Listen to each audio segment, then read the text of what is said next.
Alright, so this is a little bit different. Everybody's been telling me I need to basically include y'all and let y'all know that I'm going on this fitness journey this year. Been getting 2-a-days every single day of the year. We're in here right now. So basically, what we're gonna do though today is we're gonna have a cheat day. It's Friday, January 7th. We're gonna do a mukbang and kind of go over. Everybody's been asking me what the process has been with building the house. Like, what did I have to go through? What did you have to deal with? And just kind of reflect with the journey. And then it'll be pretty much all the steps and what had gone on, you know, to make it all complete. Asking like who's the lender, who's the realtor, all that. So he'll join with me and we'll have a mukbang, eat some pho. I've been waiting for a minute for it to be cold enough. And since, you know, I'm in Houston now, it's finally cold enough, so I'll be able to get some pho, enjoy the heat. I like it spicy. Y'all see what my favorite spot is out here. And then we'll get to it. But for now, let me finish this workout. So I'm a little bit out of breath. I'm already midway through. But yeah, we're on the fitness journey this year. So far, it's been 2-a-days. We eating bruh, kicking butt. So that's one of the goals this year. You're gonna see me hit that thing. Get back to when I was doing the bodybuilding status. All right, y'all. So Gerald is on his way. Realtor, I meant to show y'all the restaurant. I went to Balmain. It's on 1960. Got the food right here. It's a lot, you know what I'm saying? We're gonna chopstick it up. We're gonna see what Gerald's talking about. But anyway, we waiting on him. When we get him here and we get everything settled, then we'll get to this mukbang. Yeah, Gerald's here. He's hey ready guys. to go. What you got? I got some ramen from JINYA. Yep. Okay. Yeah, it's pretty good, pretty good. Got that spicy chicken. It's gonna be delicious. Just what you need for this cold weather. A little bit of heat, and a little bit of flesh. And I like mine spicy, so you're gonna see how I do mine. We got the bowls ready. Yep. Y'all ready to see the broth? Look at this. Ooh. Tastes so good, make you want to slap your mama. Don't it, Willie? Yeah, boy. Hey, mama. What the hell you want with? And this is ramen, right? Ramen, yes. Okay. And I did a little bit of Japanese. You know, I know you got pho, that's Vietnamese. So a little bit of both worlds today. Okay. We're going Asian soup style on a cold day. There it is. So. Yeah, man. Yep. That's how we're gonna do it. You got the spicy in here too. Yep. All right. I guess it's time for me to make mine. There it is. So with me, I went and got the pho. And Gerald knows I like my food a little spicy, so I'm actually gonna get a little extra sriracha and all that. So I get some extra chicken here. You got the extra jalapenos. You got me some egg rolls here. Nice. And you see Gerald's doing well. This is the hardest. You know what I mean? Yeah. And then we got the broth right here. And I'll show you right now that this broth looks like this now, but I guarantee you by the time I'm done with it, it'll probably look about as red as Gerald's. So let's go ahead and get this set up real quick. Okay, so we got the extra chicken here. I'm gonna dump that in first. You know, appreciate them for the bowl, but we gotta dress this up. You know, I like to, like I said, get it all sauced up. And then we put in that hot liquid. Ooh. So that's that hoisin right there. That hoisin sauce. We'll double that down. We'll double it up. You know, scoop it out. Get that going. Mukbang Central. Okay. The first batch of sriracha. Remember what I told you? It's gonna be looking just like Gerald's. All right, so that's that sriracha for the first batch. You know, get a little bit on your fingers.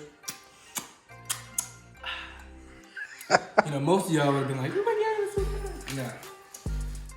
Nah. All right, so I'm gonna take out this lemon here. And we're just gonna dump that right in. Just gonna dump it right in there. Oh, look at that. I'm gonna squeeze the lime over the top. You know, we don't have a lime in a coconut. I might even go back and add some serranos. Yeah, y'all see that? Anybody who wants a tequila shot? You got it right there. Delicious too.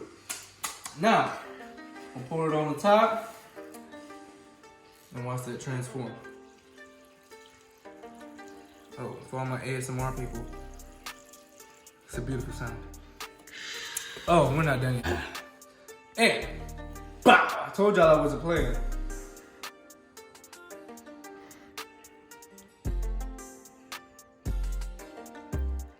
Super spicy chicken pho. Now we mix it up, get the chopsticks going, and be ready to eat. All right, next time you see us, we're gonna be sitting down and we'll get to what happens when you build a house.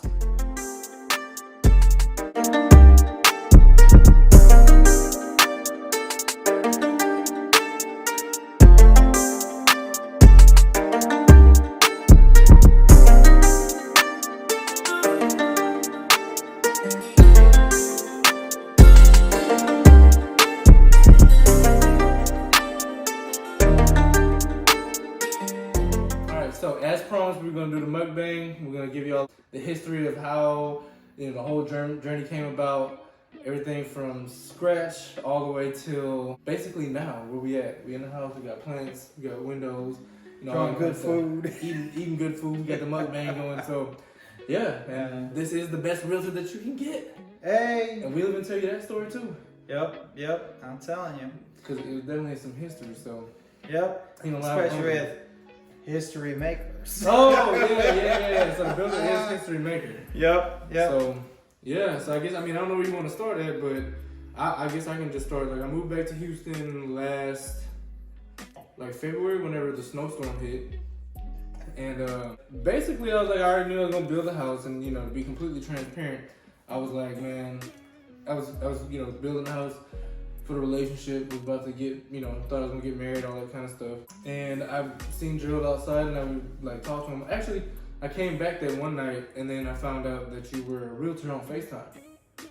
And then you came over to my sister's house and you were just kind of filling me in. So, that was the first part. I was really kind of like, man, I don't really feel like I needed to do the realtor thing because I had already knew what house I wanted.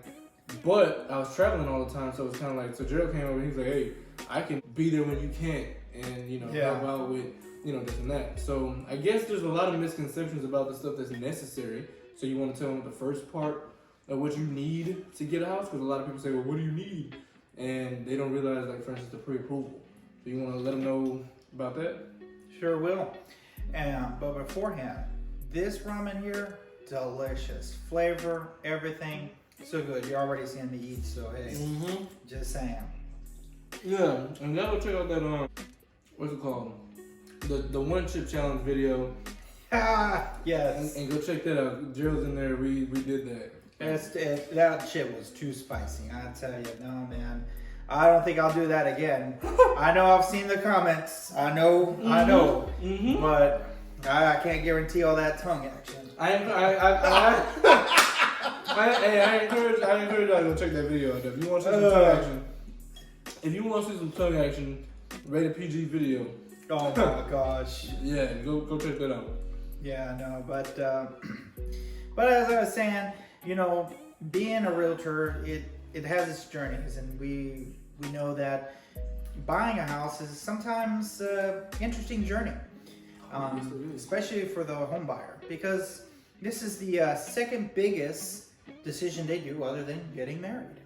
And especially on the works and what you want, the details, has to fit a place where you're going to make memories, not just for yourself, but for your family and friends. I was trying to do both in the same year.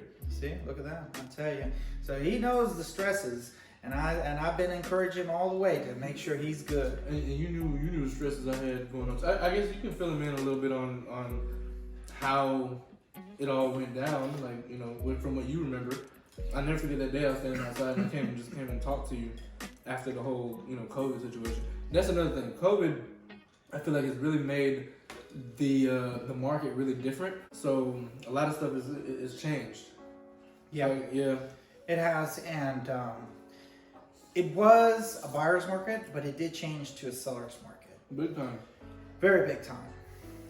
Yeah. Even now, it has settled, but the fact that it's still a seller's market kind of crazy. Well, you remember when I first started, I was coming back to Houston and I was trying to get the incentive. And then every time I would come, every month, they were like, all right, well look, we only can sell 3 houses out the neighborhood and that's per month. And they basically gonna sell on the first day. So every time I would come back, I would lose like $10,000 in incentives and like the fees. And then, I mean, it was crazy. So I didn't get any incentives at all when it finally came down to it. And then, you know, and at the end of the day, the price would go up every time I came back too. And there was really nothing I could do about it. Now, this is when we knew that History Maker was going to be something else. We came that day before our official appointment. It was in January, pretty much a year ago from now. And we talked to Bobby. He was the seller agent, if you will. And basically we said, hey, well, we're interested in a lot. We want to get it, but we don't want to lose the incentives. He said, no problem. Come on in on February 1st. That was a Monday of all. I think it was, right? Yeah. I don't even know if it was February 1st because did it happen before the snowstorm or after? It was before the snowstorm. Oh, yeah, you're right. Yeah. And he was like, come on in and we'll sign you up. Yeah.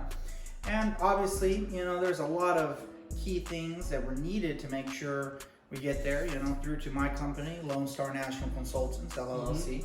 We were able to provide a pre-approval letter for Nick being based on the income he earns. And those are details for another video or a little bit in here. Well, I guess, can you tell them real quick some of the other things that you need when you're looking for pre-approval? Because a lot of people are like, oh, I got to get my credit built up, I got to do this, I got to do that. But I try to tell people you have time to build it up.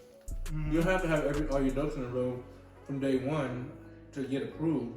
But by the time you make it to the end, you definitely do.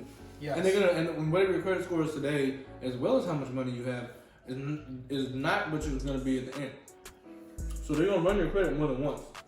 Oh yeah, they're gonna run it more than once. So that's why I try to tell a lot of people, hey, if you're gonna go with a loan and you wanna go with a bank, you're not looking for private financing or things like that work with your income and down payment, but also with your credit, like such as a private with the lender or bank. You can go with private lenders, and those private lenders, they can work with income and down payment. But this is spicy. This is spicy. I ate a whole jalapeno. I'm telling you. But on those concepts, when you're wanting to buy a home, you don't have to worry too much. You just have to make sure that the income that you have is enough and that you have at least minimum 3 to 5% on the price value that you want to buy, be it is 150 or 200,000. You want to make sure you at least have, one could say, $7,000 to $10,000. Shoot, 20. Yeah, you can all the way out to 20. But obviously that depends on the price range that you guys want to go to. You know, if you're looking for something at under 150, obviously it's going to be less. But if you're going to go all the way up to almost 300,000, well, and the other way is looking, it might be 400,000. Right? That's how much, pretty much the market's fluctuating here in Houston. But hey, we just have to roll with the punches and keep on going. But like I say, pretty much once you have those type of amounts of down payments and you know that you're earning at least more than about 3 times, I think, about like $3,000 a month, you would be in a good position to buy a great home. You could even be in the range of $2,500, $2,400. Now, depending on the type of loan you get. Yeah, depending on the type of loan you get and what it is. Now, there are concepts and programs that can work with less income, but obviously you would need a secondary income support. They don't have to use their credit, but they at least have to show supportive income. And so in those process, Nick, he didn't need to worry about any of that. This man, he was financially all right. Stop the cap. But trust and believe, I had to do a lot to get there because, again, the reason why I moved back to Houston, different dodged, and then very surprisingly. So we had to make quick adjustments. Real quick. And yeah, and I actually did take a hit on my credit initially, but Gerald can attest throughout the months that it took, especially during the pandemic. It was supposed to take 6 months, but how long did it end up taking? Like 8? I think like 8 months. Yeah. So, and I did tell them. Yeah. And I did tell them, like, they're gonna tell you this, they're gonna tell you that, and when I'm saying this or that, I'm saying, oh, we're gonna finish the property in 6 months, or there's gonna be some small hidden construction detail. Oh, a pipe needed to be rearranged. Trust me, there was a lot of things that needed to be rearranged. But, well, with that being said, something else that's very key. From the very beginning, I'm gonna get you an inspector. yes, We were fortunate enough to have an inspector who sat on the board of inspectors. He was extremely thorough, and it helped in multiple ways. So it helped extend the time to get finances and things like that in order, but also helped with making sure that you had quality on the house. So my house was tagged up, looked like a gang roll through, how much spray paint was everywhere, because we were like, hey, fix that pipe, fix this wall. The thing is, most of the time you walk into a house, you only see the walls, and that's all aesthetics. But what about the stuff behind it? You know, people end up going and moving in their house, and then the next thing you know, the whole roof is leaking, and you're like, well, how did that happen? But they didn't have an inspector. Or, you know, they start finding little issues, they didn't have an inspector. So I say get you an inspector from day one, so they can check the foundation, check all the wiring, electrical stuff, and then come back and look at the aesthetics. yes, most definitely. And that's why I say, always have a licensed inspector. Now, I know you guys, you might have some family member that he kind of works in this, he knows what it is. Please, I understand that, but let's get somebody with a license that can be able to support you, because in the end of the day, if you don't have someone that has that license, you might have some problems, and sometimes the seller doesn't want to budge. Another thing, let's say on our concepts, we're talking about new construction. Yeah, and new construction is a journey. No matter if it's almost already built or in the process of being built. With new construction, there's always those ins and outs that you can be able to bypass than a normal freestanding home. But with a freestanding home, even if you get an inspector, it's good to get home warranty. Be it that it's only for a year, but at least within that year, if anything goes down, you're covered. So, well, for me, I think some of the key things I was looking at was moving into Houston. I didn't want to move into a flood zone because it hurricanes, it floods. Anybody that knows Houston knows that it floods. yeah. You can be watching TV right now, snap your fingers and it's flooding outside. So I didn't want to be in a flood zone, so I was always checking for that. Also, like you said, checking on the warranty, things like that. So I guess. Oh, also, I mean, for me personally, I also wanted a property that was in an area where the value would rise. So I feel like a pretty good bang for buck with the neighborhood, the other houses and things that are around, so that the value could go up. Yeah. Nick was very specific on what he wanted. And I told him, tell him straight up what it was. When you was asking me, like, hey, because in the beginning it was a little tough. And I was like, yeah. You know, and I get it, I came on a random face call, and I was like, I want this one. Okay. And all I was wanting to do was give some information. It sounded like he was already working with somebody. I didn't know the whole details. Oh, yeah, that too. But anyways, that's near here or there, okay? Because at the end of the day, we were able to get it moving forward quickly and smoothly. Yeah. But I knew I wanted this one. And then I remember we even thought that they were building. The thing is, they're building houses now so close together, especially when they're doing new construction. It's hard to tell where the house is actually at because it's so close that you can't imagine them being able to fit another house in between. Oh, so yeah. when they were building this one, there was a time when we both came up here and it was like, it was before they even put the land down, and it was like, y'all sold the property, y'all sold the land, and like I started freaking out. Okay, that phone call, that was funny, man.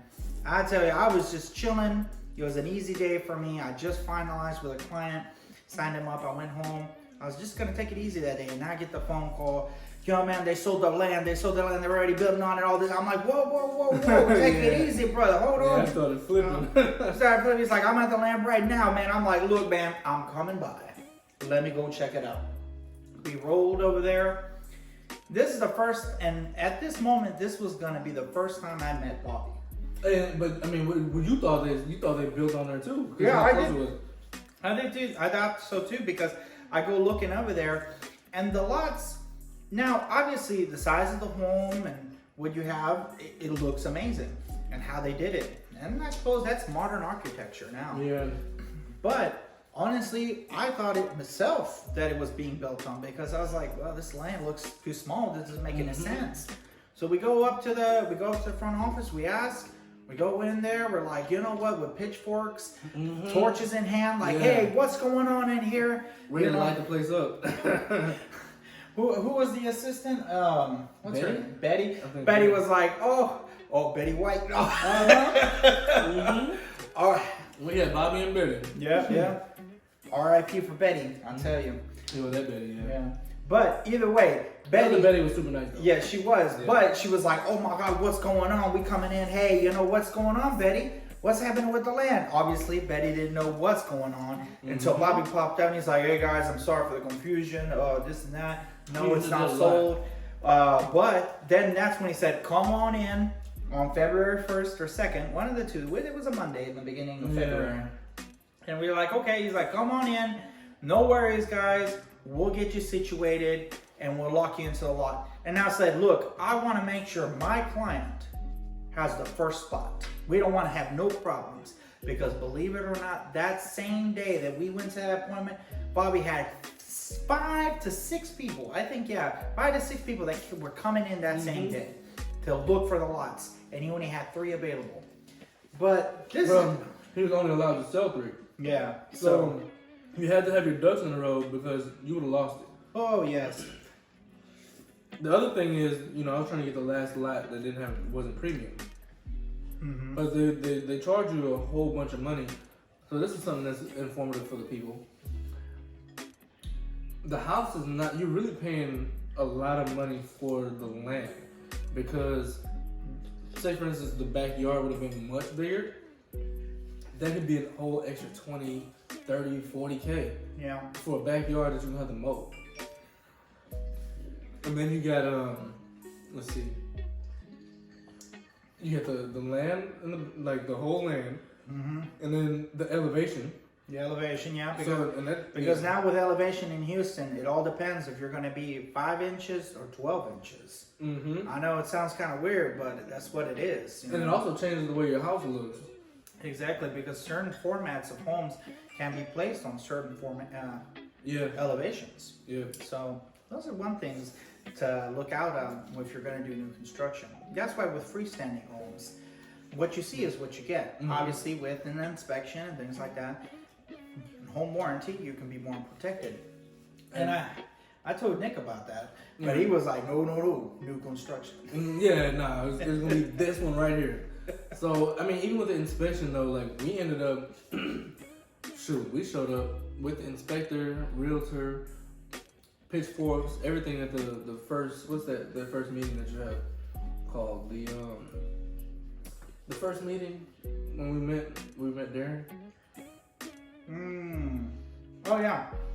That's after after we signed the contract and everything like that. It was like the pre-built. Yeah. Pre-built meeting. So, alright, so we kind of jumped ahead. So, alright, first meeting, you're basically designing the house structurally. How many rooms do you want? Where stuff is going to be? Do you want a backyard patio? Do you not want a backyard patio? Do you want extra rooms? Do you want these bathrooms here, there? Where do you want, that kind of stuff? Yeah. So then you go in and you meet the builder to do your pre-construction, I guess, meeting. And then pre-construction meeting, Yeah, pre-construction. And that's when you start talking about that kind of stuff. And then from there, they send you to the design center. And that's when the stuff gets all freaking wacky. I was at the design center for 3 hours. Yeah.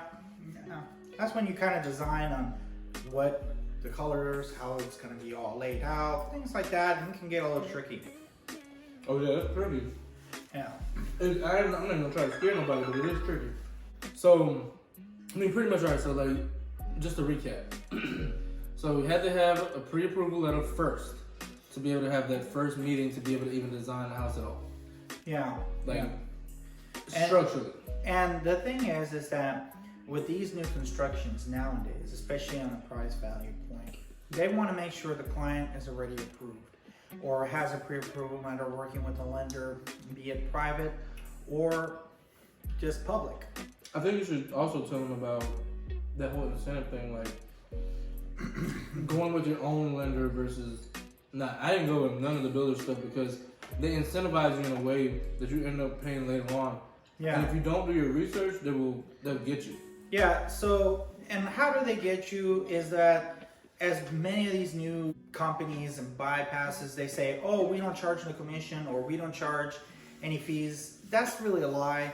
Really what they do is they put in the closing costs. Mm-hmm. So it's an extra fee or something else that you may see. And you may be like, oh, what's that? I actually showed Nick on his closing disclosure where that extra fees were. Mm-hmm. And so that's where those concepts are. But with Bobby, obviously, with them, they wanted to make sure Nick was pre-approved. Luckily, and I was stubborn too. Yeah, he was. He wanted one, and I said to him, look, the only way I can get you through is through going through my 1010 program through Lone Star National Consultants, LLC, which is my company, LSNC. And our 1010 program works for 10% down payment at 10.9 interest rate with a 10-year note. But I said to him, look, I can get you into my program, get you pre-approved, and we'll work you through there and get you through a normal lender. But we need to get you in first. Mm-hmm. So Jared's like what you call a make it happen real. Exactly. He made it happen. Made it happen. So we went there that day, pre-approval in hand, emailed it to him. He already had it. We had it with our hand just to make sure, if anything, they say, oh, we didn't get the email. Well, we got it right here, right? So basically, we get there. He looked at it. He says, everything's good. Looks out. And I was just like, of course. He made that phone call too. Yep, there it is. And so pretty much we sat with him, went through all that. After that, it was the next meeting at the design center. Oh, you also need to know before you go in what your maximum that you can spend is. Yes, yes. That's very important. And the way you can determine that is by how much money you want to pay a month. Mm-hmm. And that's how you can determine what's your maximum. Well, also how much is the bank going to loan you? Oh. So, a maximum of whatever your credit score is, how much income you're bringing in, this is what you can afford. Mm-hmm. So, you get that figured out, then you start building your house structurally. Then you go from there, that's when you go to the design center. Design center took me about 3 hours because I was like, man, I really want, and that's where, that's the hardest part. Because you're literally trying to imagine what everything's gonna look like before it's ever built. Because you can't see it. All you know is dirt. So, for instance, the ground, the baseboards, the cabinets, where the plugs are gonna be. Yeah. All of that is stuff that you gotta actually do, and you're just sitting there like, man, what in the world? And then on top of that, they're adding on more fees. Yes. Yeah. I mean, by the time I went through the list the first time, I was at like another $25,000. I was like, oh man, we gotta do this again. Yeah. So remember that maximum number, you always gotta keep on staying with that. So kept on going and going and going, and we finally came up with a plan. She kind of let me get by with a little bit of extra stuff. So we left, and we then had to go to the pre-construction meeting. Mm-hmm. That's where you go with the builder. So me personally, I wanted to make sure everything was done right. I showed up with the inspector, realtor, myself, documents, paperwork, everything. Everything. We went in hard. Yeah, because we knew he was coming up to the mafia, and little did I know that it was going to really be the mafia in the end. But yeah, man, it ain't no joke. Yeah, it's the real estate mafia for sure. Who are they exactly? What are they? Who knows? But for a fact, they are the mafia. I'll tell you that much. Now, once we've gone through the pre-construction meeting, we went to the house, we went there. It was pretty much dirt. What were we doing at pre-construction? Basically going over what are the steps he's going to do, what he's going to lay out, how long. And this is when he came up and said, oh, it's going to be done in June. Yeah, that was the first Nick was so excited, but I was skeptical because I was like, June. Yeah, and that pandemic, all the shortages, that made a big difference too. I was like, I told Nick, one of the two. It's either going to be right around August or September, and by that time, they're either going to push it and say, oh, we're going to close it in October. So, who knew? But I was already ahead of the ball because I already knew this was not my first rodeo. Mm-hmm. But pretty much after that, we went to go see the land. They already put down the foundation. They were already working on the foundation stuff. Because of the inspector, they had to actually dig up the land again and put the foundation even deeper, plus add more concrete to the slab. Mm-hmm. And if the inspector wasn't there, that wouldn't have not happened. And I can tell you right now, my elevation is not supposed to be as high as my neighbor, but it is. It's higher. It's higher. I paid for the lowest of elevations, but my elevation is higher than both my neighbors who paid for a higher elevation. And that's because he went with an inspector. Mm-hmm. So that's why I say it's always good to go with a licensed inspector. And can't let these people intimidate you. Yes, you have to be tough. Though they like to be tough too. And talking about that, we'll let you know. We got to a point when once after the house started getting built and the frame started getting up, and it was after the freeze. I think it was right around March. Right around March, that time when they already were starting to put up the wood and everything. I think it was like April. April? Yeah, I think it was April. Yeah, it must have been when I first saw the wood go down. Yeah. And that's when I was like, because I used to come up here all the time. Yeah. The neighbors thought I was a construction worker. They thought he was something, man. Either one of the engineers, constructor, I don't know. Because they thought I was a trash man. Matter of fact, the neighbor did ask me, like, oh, are you here to dig up the dirt? And I was like, no. No, I'm not gonna say why. I think he asked me that, but you know, we have a great relationship now. Hey, who knows how things happen, but it does. But yeah. But I was actually getting really anxious during the whole process because I was trying to get the heck out of my living circumstances at the time. And by the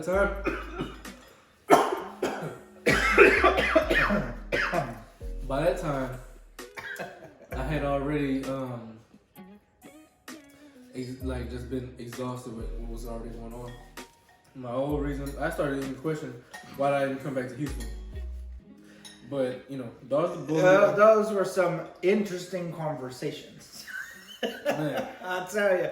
There was nights that me and Nick were not just talking business. We were talking as friendship, and we were building a friendship at the same time. As you can see. Yeah. You're still here. Yeah.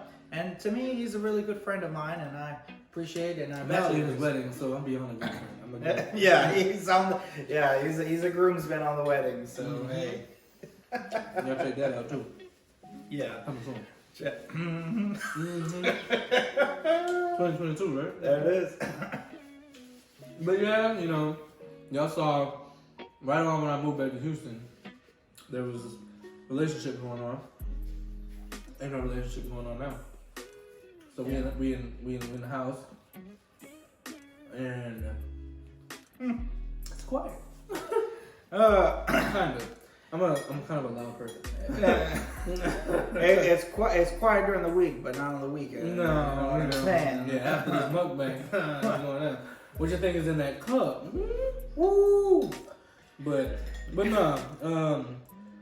Honestly, I'll be real. I don't know if I would go through the process of a new construction again, because it was, and I don't know if it's just the pandemic, but this is one thing the builder said.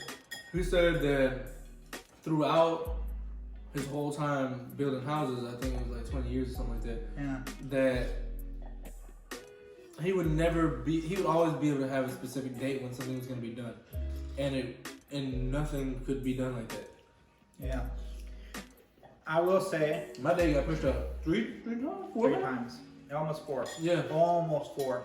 And why Well, almost 4? actually, I think the fourth one was the day before I was supposed to close. They pushed the closing date out. Yeah, but that's normal. But Explain that though. see, sometimes there's always a little delay with paperwork or the time frame because when titles companies close at 5, they close at 5. Mm-hmm. I don't, they're not going to be like normal people that say, hey, I'm going to stay a couple more hours. There are some people that are generous like that, and they will. But more than likely, once the title company closes at that time, that's it. They're not going to push any more paperwork. And that's when your realtor has to be on top of that to make sure if any amendments or anything needs to be in order because of the fault of the title company. And sellers really like using that as an advantage, especially back out if they got something high or fast. But thankfully, I was already on top of everything on that. But there was moments before the closing time that they were saying they might have to extend it to the end of October. Yeah. And I was like, no, wait a minute, hold on, Nick. No, I'm like, well, they want to sell it on the last quarter of the year, but that made no sense. Mm-hmm. One good thing though is you lock in your rate when you're buying it. So, one thing is, I say it's a benefit, but definitely a benefit. Yeah. I had equity before I ever moved. But that's when you're going to start having to get into, what do they call the guy that comes and checks the house before it's closed? The appraisal? Yeah, the appraiser. Yeah. And that can delay time too. It can delay because the appraisers, if they don't want to, they can take a day, they can take a week. And then the builder might not want to use them, and they start putting pressure on the appraiser. All this, man, it's crazy. Yeah, soup was delicious, I tell you. I actually had to drive. Yeah, mine too. You see me. I actually had to drive down to meet the appraiser at the house to beg him to rush the appraisal so that I would be able to close on time. Yeah. And they still pushed it up. And the other thing is, in all honesty, the builder may try to screw you over if you go with somebody outside of the system that they want you in. So they'll take longer with the title, they'll take longer with the appraisal, they'll take longer with whatever it is, because sometimes they'll be like, okay, well, it's gonna be $1,000 a day, or it's gonna be, whatever the fee is, if you don't close today. Yeah. Yeah. And it's crazy. And then again, that's why I emphasize your realtor has to be on top of that. If your realtor's not firm, or they're not looking out for you, they're not wanting to be strong, they're gonna be folded easily by these people. And trust me, I know we went a little bit ahead, but I'll backtrack on what we were going on. There was a time in April that right after the freeze, we realized that a bunch of the water pipes and a lot of things that burst, we wanted to secure that they were covered, they were insulated, and there wouldn't be no problems in case another freeze Don't happened. forget the drinking too. Oh yeah, man, those workers love to drink. Man. Woo, but I know I just dropped that last video, Well. and I only showed one Topo Chico, but it was times where I came the whole backyard was packed with they had a whole. it was like a party, man. Man, they must have had a quinceañera back there with strippers, Right? and then an after party too. I'm telling you. But yeah, so basically we did a pre-analysis and we messaged the builder and said, hey, look, we're looking at these pipes. Some of them are not right. We need them to be insulated, blah, blah, blah, all those things, trying to look out for him. 2 days later, they reply back, oh, is this a full inspection, this and that, we don't like this, because you're telling us what to do. And then we said, I had to be strong and say, well, I'm telling you as his realtor, and based on the knowledges of as a realtor knows and learns, that these things are done properly, and we just experienced a big freeze that could be the cause of many of the damages of many homes. So we want to make sure that this is insulated. And Texas has huge temperature fluctuation too. It was just 80 degrees last week. Now it's 30. Right? Interesting. So, next thing you know it, he gets a phone call to come to the office. They didn't call me. They didn't want to mess with me. They call him. He comes to the office with his mom. He's with his mom. And they give him the hard shoulder and say, we'll do it, but you can't ask for anything else. In a way, in a mafia way. Now, it was aggressive. Now that right there is just a simple, no, the way they did it, whoo. And I knew immediately at that moment, and I've experienced the way they did it, it would have been like, yeah, man. You would have thought everything about going in flames. Al Capone type of stuff. Yeah. You really gotta be careful. You gotta be careful with these people. And just for anybody that's wondering. Woo, excuse me. Sorry about that, but I just want y'all to know I finished. Me too. It was really good. No, definitely. Balmain, 1960 River in Houston. That's what, JINYA? Yeah, ramen JINYA. I think it's a chain around the country, if I'm not mistaken. Yeah, there is. Yeah.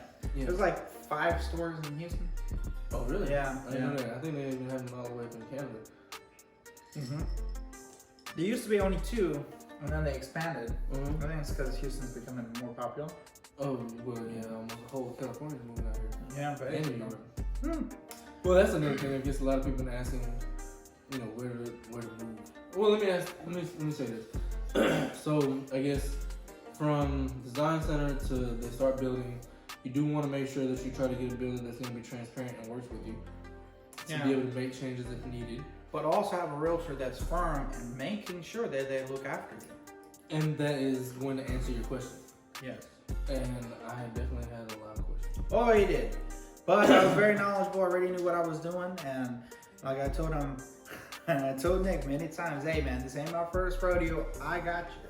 And I did. And I got him all the way to the closing table.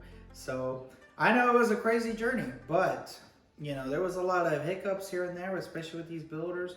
The aspects of the lending, everything was going chaotic. But I said to him, look, man, there was a point where it got crazy. Yeah. It got crazy. I think it was like right around summertime, too. After the mafia encounter.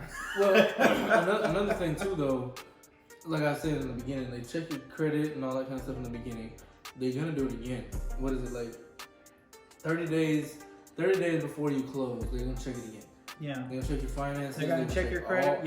Everything. And throughout the whole process, something I haven't mentioned. Watch what you spend your money on. They are looking at everything. Yes. Everything.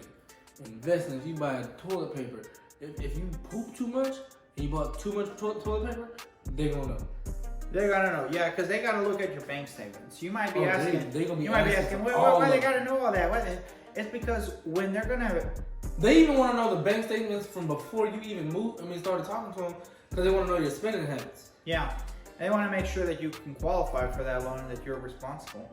And sometimes you even also they want to also see if you have seasoned funds. That's one thing that's very important, is that you at least have to have minimum 6 months of seasoned funds. Luckily, Nick, he had more than that. Hey, don't do too much. Hey, but I'm just saying, you know, thank the Lord we made it to that process. And I know that during the summertime, that was more of trying to get the house in order. The builders were pretty much fixing up, putting the cabinets, putting in the brick and everything like that. Yeah, but that's when the drinking started. And that's when we started noticing beer cans everywhere, all that stuff. Almost like when they started drinking, I was about to start drinking. All right. What amount of stuff they was messing up. I'm telling you, there were some situations that... You gotta stay on top of it. You gotta stay on top of it. People make fun of me for how much I came down here, but I know I got quality. Yeah. Now, obviously, a freestanding home, an existing home, and there are some new construction homes that are already built, but you can still kind of manage it a little bit with the inspector. But let's say something that's already been lived in, things like that. Those type of homes, you can't do what Nick was able to do. Come by every time, check it out. No, because those type of closings happen within 45 days, 45 to 60 days. You can be able to close sometimes even sooner than that. But with those type of properties, you know, you're getting what you're buying. And that's what it is.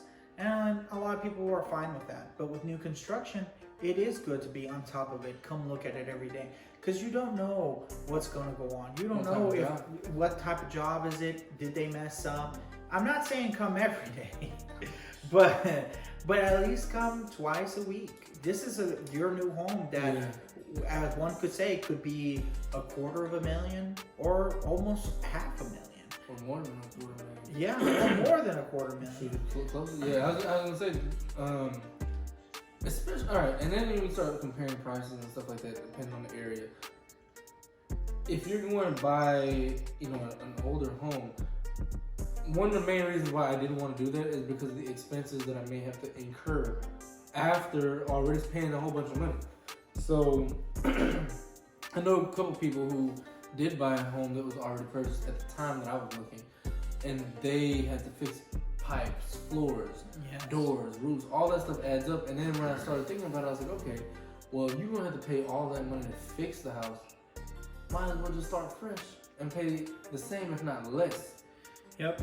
And that's where I was at. And then I was like, all right, I don't want you to break the bank or like go do something out the ordinary, but whatever you're gonna do when you're building this house, build it right.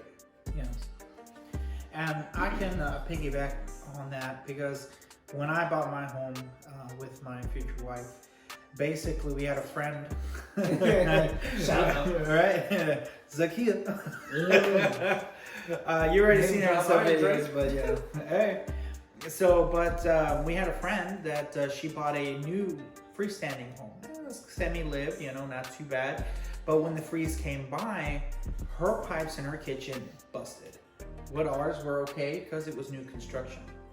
I'm not dogging or saying that. It's different standards. But it's different standards, how they built it and how things are. So those pipes, of course, they've already been through, a couple lived in and things like that. So of course, when it happened, it busted. Mm-hmm. And luckily they had home warranty. They covered the repairs and they were all right. But on those situations, you have to realize the difference between new construction and freestanding. Yeah. I agree. Yeah. So, but basis on that, when we moved forward with Nick after pretty much an intensive, hot and crazy summer that there was, with all this alcohol from these workers, making sure that they were doing the piping, stuff that was wrong, and they had to redo it. Oh my god! Even the pre-drywall, the walkthrough. Yes. Having to go back and change that. Oh my god! It was so many times. It was coming down to the wire, to the point where it's like you have to make a decision: are you gonna move in with them still having to do work or not? Yeah. Yeah. And it was crazy. And then I guess I like to talk about the closing too. Yeah. I didn't know what to expect with the closing, and closing, they hit me up and they're like, "Hey, finally you made it to the finish line," and the date got pushed out. So, and that's on them. It's no fault to you, but they want you to pay for it. Now, and trust me, I think we were like a week out when we went to Gringo's. Ooh. And that was already after a tough work day. Yeah, and that was, I tell you, I was on the phone with my man. This man was stressed. And I told him, look, man, there's nothing we could do. We just have to roll with it. We're pretty much there, but we're already at the end. And we're already at the end. The restaurant dude was stressed too. Oh my god, that whole day was crazy. That dude threw his drink when he dropped the drinks on the floor or something. Yeah, he went, spilled it on the table. Boom, and dropped somebody else's drink, and that guy was like, I was like, hey man, you okay? Just chill out, cause you doing too much. Like you stressing me even more out. And I was like, well, man, my dog died. I don't know if you remember that guy. Yeah, I remember him. Yeah. But we finally made it to the closing day. We got a shout out to Elizabeth too, best lender. Yes. I could have asked for. She's a very good lender. She's moving on up, and yeah, she's like the branch manager now. That's very good. She might be even beyond that now. I don't know. But who knows? Yeah. But they showed up at the closing. I really didn't know what to expect, so I just tell y'all what that looks like. You get to this building or office or whatever. I know how everybody's might look different. And they bring you into this room and they sit you down with this fat stack of papers. And we talking about the fattest stack of papers you ever see. Yeah, man. And then they just want you to just start signing. And I'm gonna put it like this. If you don't read anything and all you do is sign with no words, it still will take probably like 30 to 45 minutes to sign all the papers. If you was to read it, you're gonna be in there for hours, to the point where they might send you away until you come back another day. Yeah, yeah. But the thing is that luckily I already knew what the documents were. Yes, there was 1 or 2 documents more from History Maker, which then they had some kind of conflict with the lender. Yeah, conflict with the lender. Why? Because of their fees and their closing costs. And then I think some of it too was just standard. Like, one of them was something to do with like termites. Yes. And the way that this is the thing. Lenders have certain requirements of the builder to be able to, because they're the ones paying for the house. So if the builder is not working with the lender to meet those requirements, then you get issues. And at the end of the day, their discrepancy still only affects you. Yes. And that's the crazy part. So, I mean, do you have any, for me, that's kind of like my problem. Well, I guess if I had to just give a big summary, and then I just add, you can add tips and stuff like that. Big summary, you get your stuff together, get your pre-approval to be able to put down your earnest money. Earnest money is the first fee that you put down to lock in the lot, which is in some cases, depending on what lending or funding you may go with, sometimes there's an extra fees or things like that because, you're going with second opportunity financing. But again, earnest money is always the most important one, but you must have in mind. Because that's what's going to lock it in.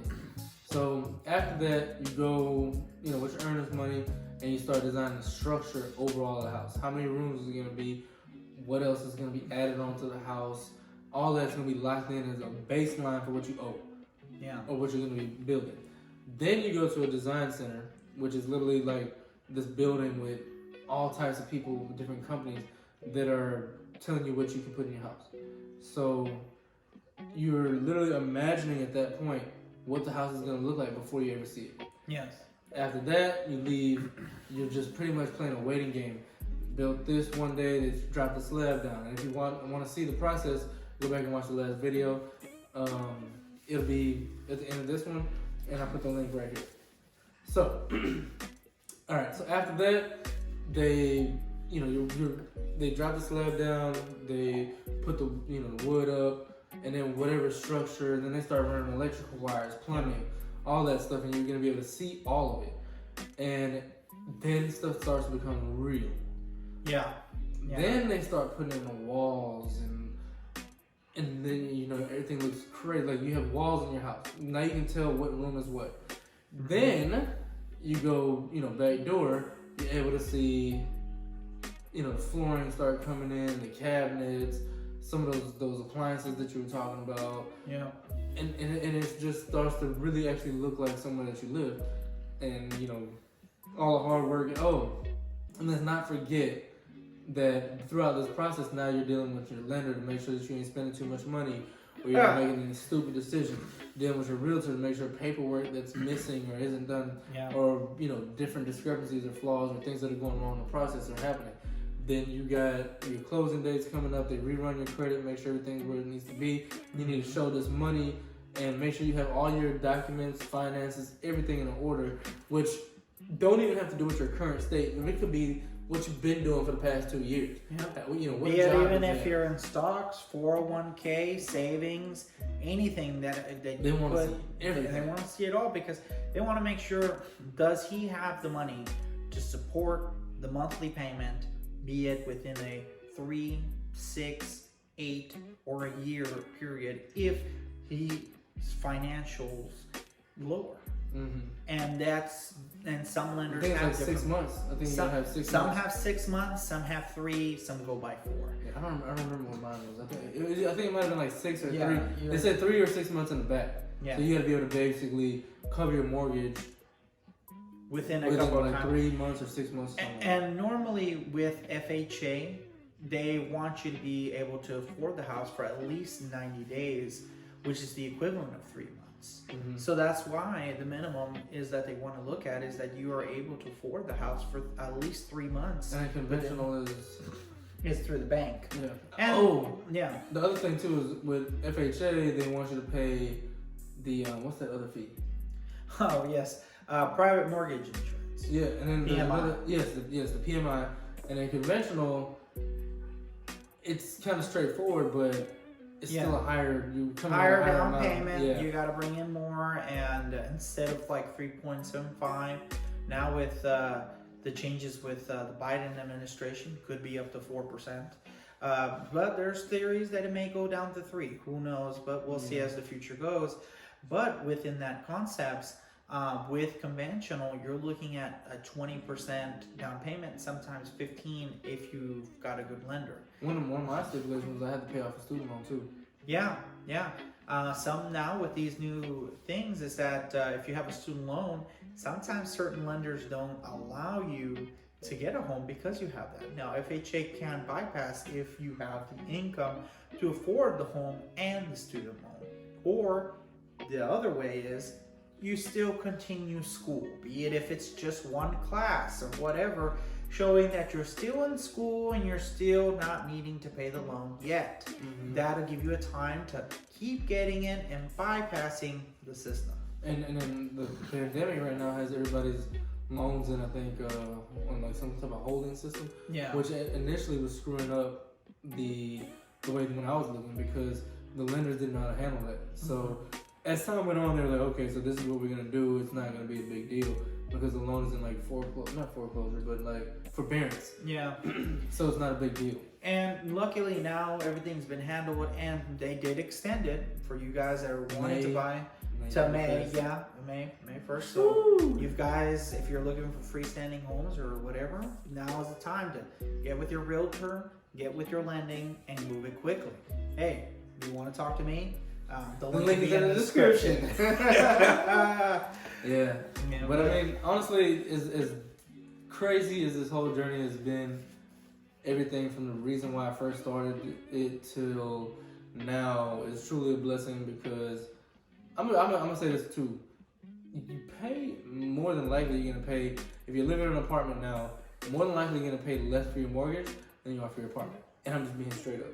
Unless, I mean, I was living, that sounds bad, I was in a luxury apartment, but at the end of the day, I'm telling you, you had it. No. Ladies. No.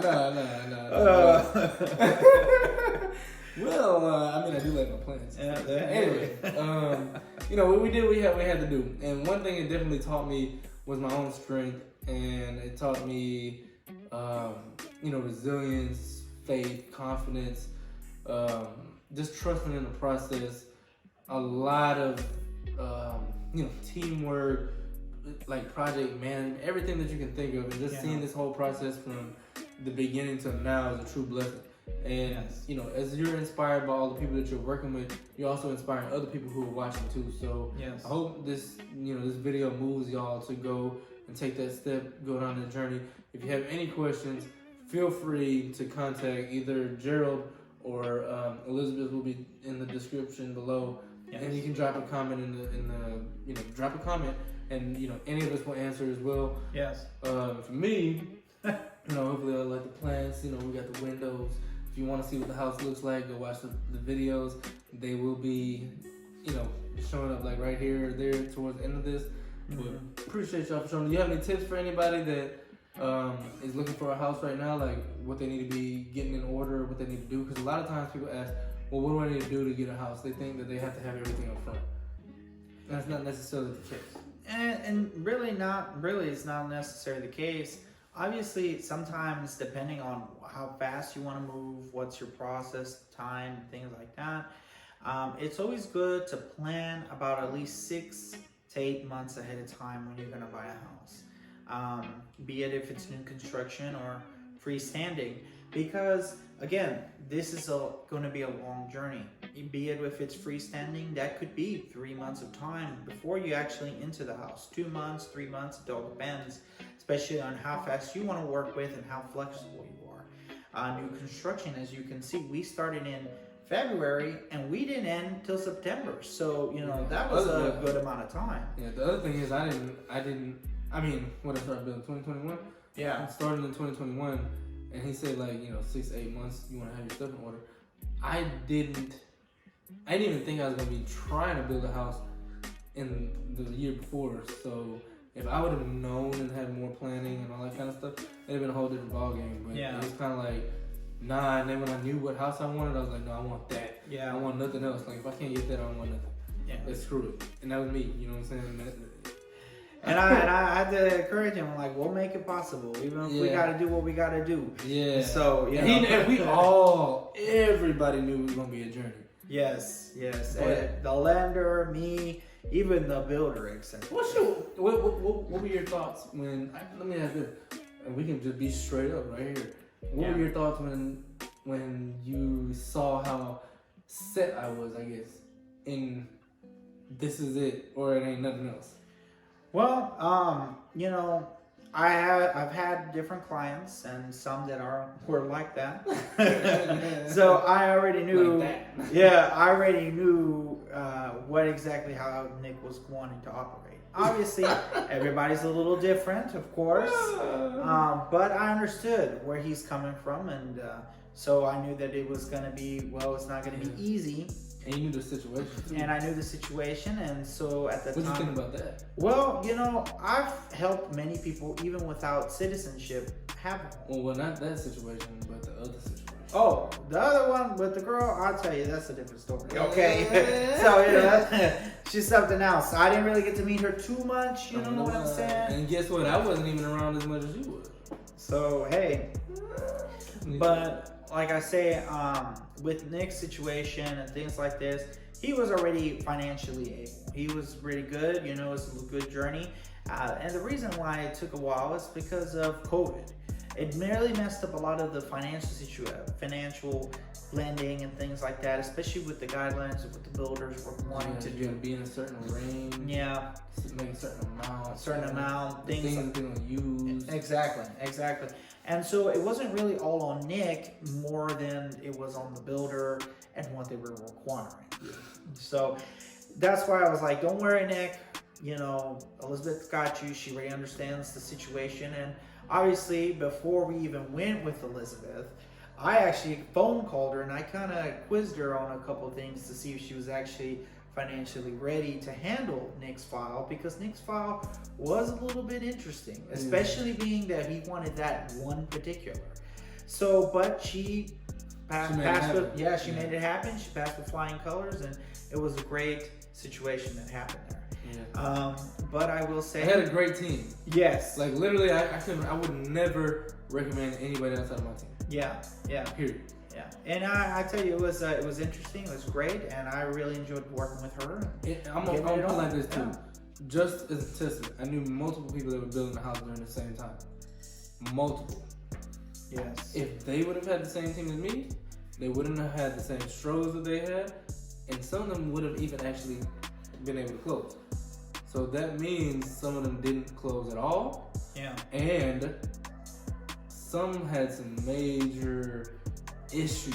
Yeah, and it's very sad. It's very sad to say. There was a family there that they were wanting to live right beside each other. One closed, one didn't.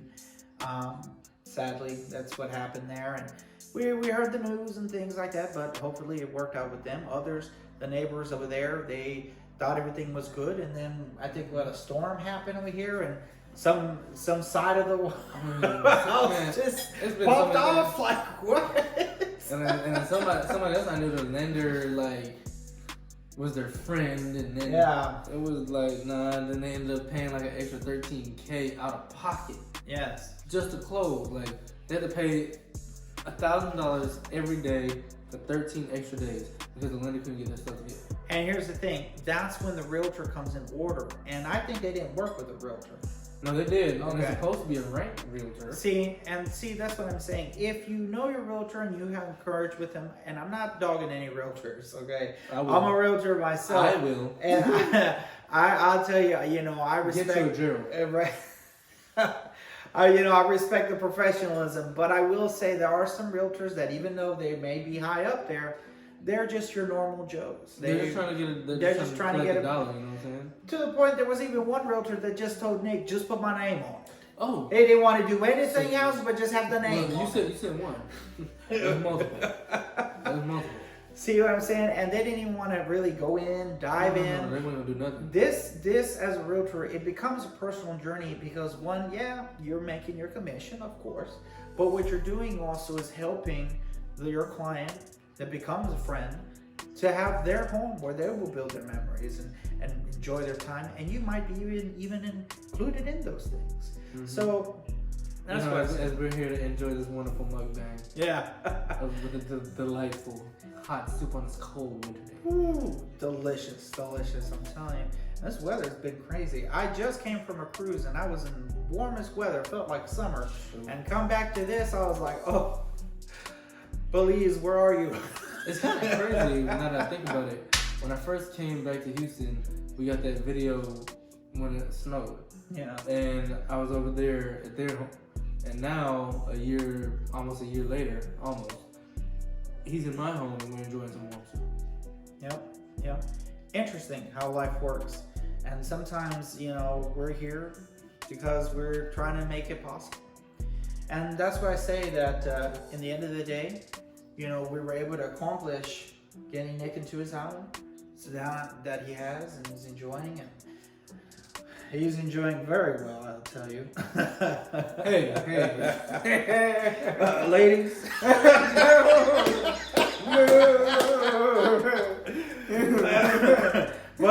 But in all seriousness, it's only because of his bachelor. Bachelor party, that's all. He's getting the pole installed in the living room. No. No. Alexa, rise pole. No. Dang. But yeah, I mean that's pretty much it. My tips for anybody out there is one, trust the process. Be disciplined with your spending. Pay off all your credit debt. That is huge. Yeah. Pay off any credit card you got.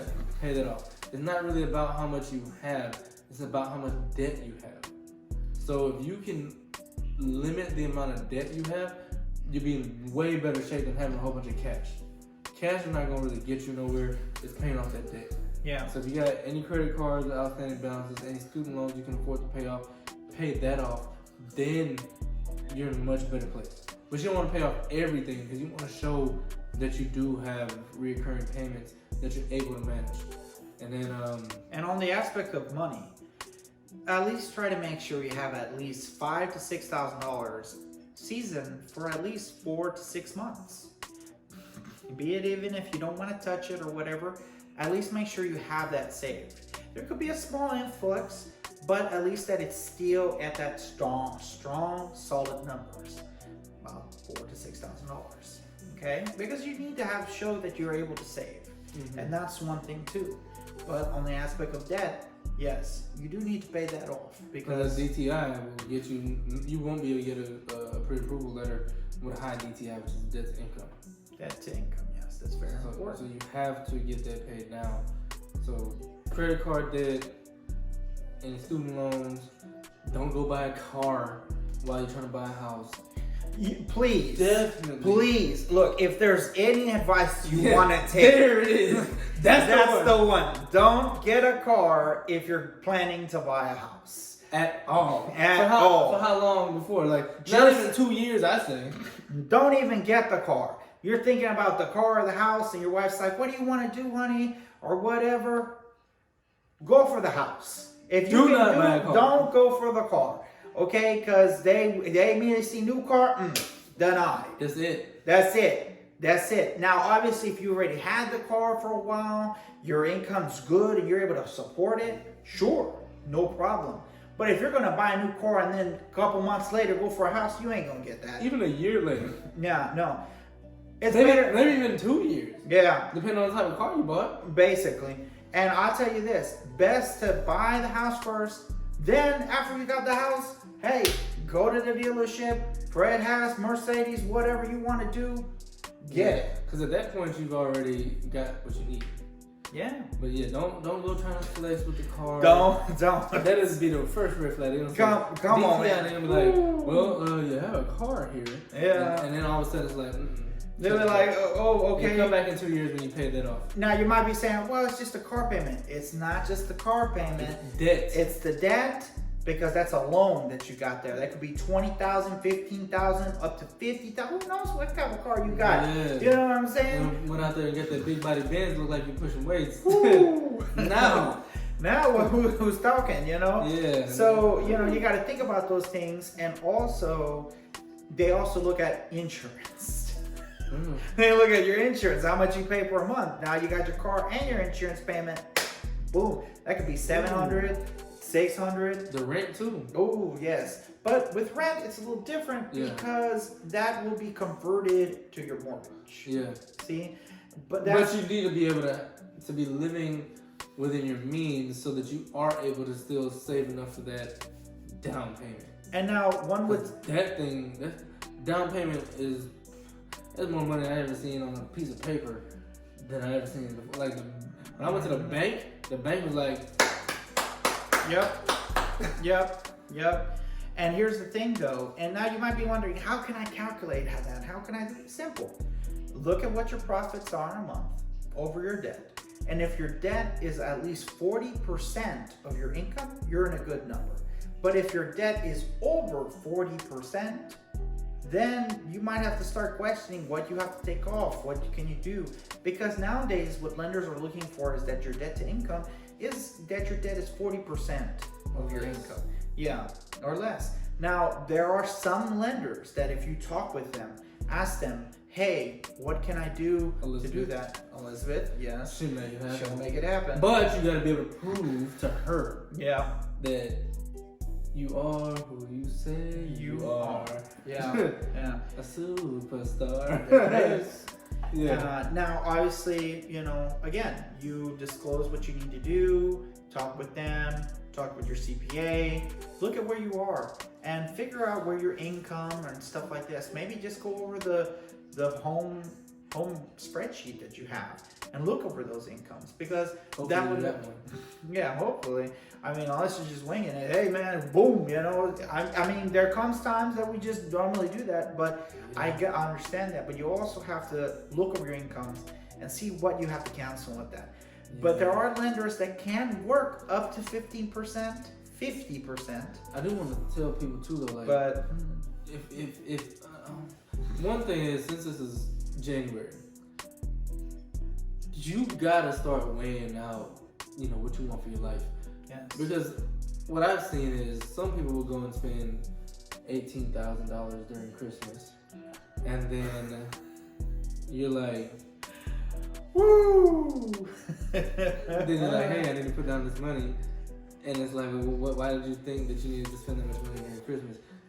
Just take this winter off. Take this holiday off. Yeah. So we can put this down payment on the house. So Santa's coming next year. Don't worry. Yeah, he ain't on me. He ain't coming. So don't take on that extra stress that you don't need to. Hold everything down. Everybody will understand you're trying to buy a house. Yeah. So don't incur no extra debt. Don't be spending on a credit card. Anything that has debt or anything that you owe is bad. Yes. It don't matter if you have $50,000 in a shoebox. It does not matter. Yeah, because then shoebox money don't even count. It doesn't count. Doesn't count because it's not reported. Exactly. And that's why you have to show season funds. It's been in the bank. And that's why when you spend $18,000 during Christmas, they can be like, Yeah, no. That's why you got to be wise on what you want to spend and how you're going to spend it. And many times my own clients on Christmas, I already know. They tell me, oh yeah, don't worry, we're going to be right. And then come January, what happened? New Year's after popping bottles. Oh, you bought a Mega Boom 69.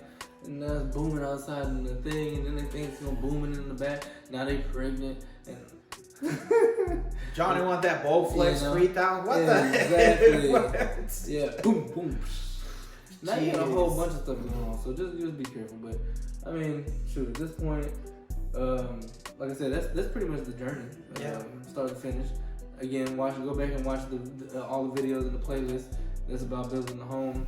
I think for now, as far as building it goes, like I said, feel free to ask in the comments, but it might be the last building the home video. From now on, it'll probably be like, you know, getting things set up, you know, like the plants and things like your big old beautiful monster, you know, drip drip, you know, stuff like that. But yeah, I don't know. You got any closing words? Yeah, like I say, you know, and hit them up. If you are, if you are interested, and let's say maybe you want to buy a home, and maybe you don't have the best credit, or maybe you went through a bankruptcy, divorce, whatever it may be, and you're still wanting to at least have that opportunity to accomplish the American dream of being a homeowner. Over here at the Lone Star National Consultants, we actually provide the opportunity to give the home buyer the choice of buying the home they want. This video is sponsored by Lone Star National Consultants. Yes, and that way, if you want to buy a home and but you don't have the credit, but you have the income, you have the down payment, we're able to provide those opportunities for you. And if you want more information about that, again, the link is in the description. Yes. It definitely is. And go watch our other videos too. They're freaking great. Yes. Yes. Oh, and make sure you hit that subscribe button too. It helps me pay the bills and keep these lights on. They ain't free. And get that bell ringing. Ding, ding. Yeah. So all that stuff you're talking about, we got this written. We need you to hit that subscribe button. All right, come on now. Hey. All right. Well, I guess till next time. See you in the next episode. You know, bye. See ya. All right. I think that was pretty good. Oh. Hold on. And lastly, we finished the food, so yes, it was good. You're gonna see that I suppose overlay. Yeah. It was good. Yeah. JINYA and Bamang on 1960. Yeah. JINYA, same thing. They right by each other. They're right there in the Forest area. Hey. So yeah, check them out. All right. Peace.